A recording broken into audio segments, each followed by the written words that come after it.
Ես ձեզ չեմ տվել վախի ոգի, այլ զորության, սիրո և զգաստության։ Թերևս Աստվածաշնչյան իմ ամենասիրելի խոսքը, որը վերաբերում է վախին, գրված է Եսայի 41-րդ խոսքում. «Մի վախեցիր, որովհետև ես քեզ հետ եմ»։ Հենց այստեղ լուծվում է վախի հարցը։ Մի վեհերիր, որովհետև քո Աստվածն եմ ես։ Ես զորացրել եմ քեզ, նաև օգնել եմ քեզ, նաև քեզ հաստատել եմ արդարության աջով։ Նա ասում է՝ մի վախեցիր, ես քեզ հետ եմ։ Եթե ամենակարողը քեզ հետ է, միթե որևէ այլ բանի կարիք ունես։ Իրականում ոչ։ Ինձ դուր է գալիս այս արտահայտությունը, նա ասում է. մի նայիր այս ու այն կողմ, մի վեհերիր, այսինքն միտքդ մի հեռացրու Աստծուց։ Երբ մտահոգվում ենք և դեսուդեն նայում, մոռանում ենք, որ նա ասում է, ես քեզ հետ կլինեմ։ Աստված ուզում է, որ կենտրոնանանք իր վրա։ Դժվարությունների, փորձությունների և մարտահրավերների մեջ մեր ուշադրությունը պետք է կենտրոնացնենք ամենակարող Աստծո վրա։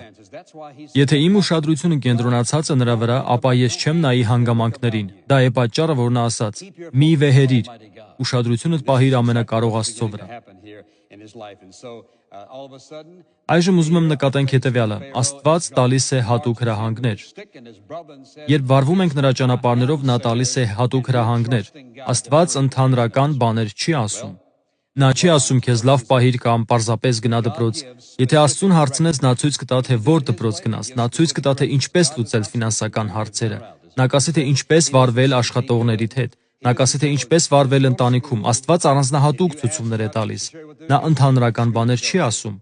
Երբ դու և ես քայլենք նրա կամքի և ճանապարհների մեջ և գործենք նրա ուզած ձևով, մենք կունենանք շատ հստակ ցուցումներ։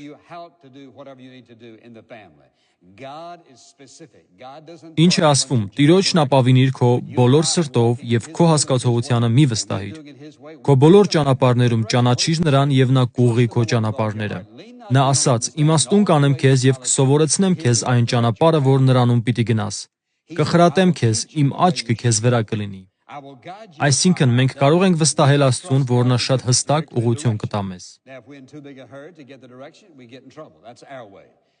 Եթե շատ շտապենք, ուղղություն ստանալու համար կհայտնվենք անախորժության մեջ, դա մեր ճանապարհն է։ Եթե վարվում ենք Աստծո ճանապարհներով, ապա սպասում ենք այնքան, մինչև նա ցույց է տալիս հաջորդ քայլը։